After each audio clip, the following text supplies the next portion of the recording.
This week, the focus at San Diego City Hall was on several major downtown projects, ranging from a proposed new city hall to creating a quiet zone for residents and businesses bothered by honking train horns. Each comes with a price tag, and considering that the city is expected to be $72 million short of covering its expenses, we asked the government editor for the San Diego Union Tribune, Ricky Young, to tell us how new building is possible.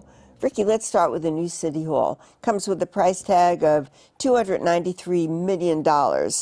Why build it? Why begin the process of building it now? Well, they're saying that spending $293 million on a new city hall will actually save money. And the way they do the math there is right now they rent some offices downtown and they have to maintain an aging city hall. And that if you put those costs together, that over the next 10 years you can save $24 million by instead building a new city hall. You say they. The spokesperson for all of this is Mayor Jerry Sanders. Why is he so engaged in this? Well, he's leading the city, and I think a lot of the employees aren't too happy in the building they're in, which has, no fire sprinklers. It has some earthquake, seismic issues, they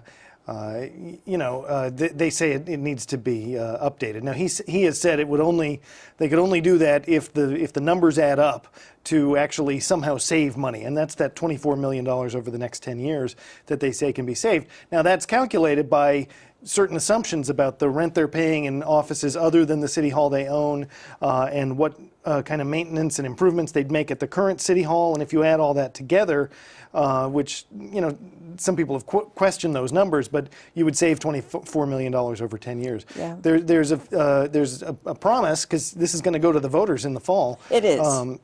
There's a promise that $1 million of the savings would go toward improving streets and things that some of the council members say are more important to the residents than a big civic building. So let me see if I get this straight. In other words, the deal would be sweetened because any savings by moving into a new $293 million building would then benefit the voters because their streets would be repaired. That is one of the benefits, yes. The other, I guess, is not wasting money on upkeep at an old building and rent at places that the city doesn't own. But this is city money, isn't it? I mean, it's public money. Where would the $293 million come from? Well, like all the projects downtown, I think the money there would come from CCDC, which is the Downtown Redevelopment Authority. There was going to be an idea of having some commercial development that would help pay for all this, but I think they've taken that out given the market. And that is public money that comes from CCDC. Yeah. It's our property taxes that would then go into the new building. There's sort of a feeling that it's business-oriented money, but it's tax money collected from added economic development from projects that are redevelopment projects Now, downtown. This agency that we're talking about, CCDC, Redevelopment Agency, says it needs more tax money, that it's soon going to run out of tax money to create all these projects. And so what it's doing is putting out a study to see what parts of the downtown San Diego are blighted. That study's costing $500,000. Why is the study needed? Well, there are certain legal requirements they have to meet to extend the cap on the money they could collect at CCDC, which was $3 billion, and I think this would add another $6 billion if they move forward with it.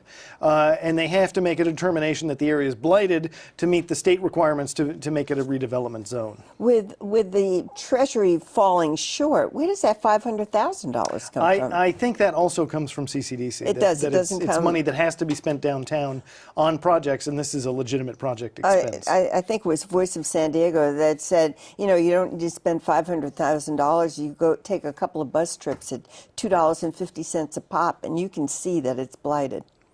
Well, I don't know what the legal requirements are to determine blight. I think it's a little more complex than they might be making it out to be. But I guess we'll see when the study comes out in 6 months how detailed it is and how in-depth it looks at this. Well, while the City Council is busy, approving all of this money, they also approved a $21 million expenditure to create quiet zones downtown. Where will that money come from to build the safety improvements so that trains don't have to honk their horns? Well, I think that's also another CCDC project. It started in 2005. They were talking about it costing $3.5 million. Now they're looking at, as you said, closer to $20 million. So going back to our earlier discussion about the City Hall, they've reined in the cost from $432 million to $293 million. But I don't know how good the city's record is at hewing to the lower costs on these things. So it looks as though the people in San Diego have to keep an eye on this because money is, if not spent now, is about to be spent. It always is, and a lot of the argument has been that this is a time to invest because the construction costs are lower, and maybe in the end we'll be happy. Thank you very much, Ricky.